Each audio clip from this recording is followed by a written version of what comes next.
सुनिए menu card लाइए। क्या? अरे 1 प्लेट बिरयानी दो यार।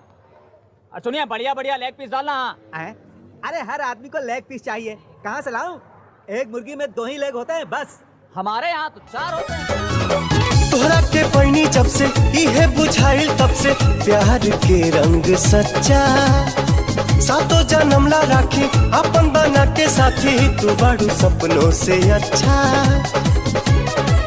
ई बेचारा गइल जब से आई लो तू जिंदगिया में बहार आ गइल जब से आई लो तू जिंदगी सुना सुना हमर सोना तोहार रूप बसलो ना तोहे दिल के कुठरिया में राखी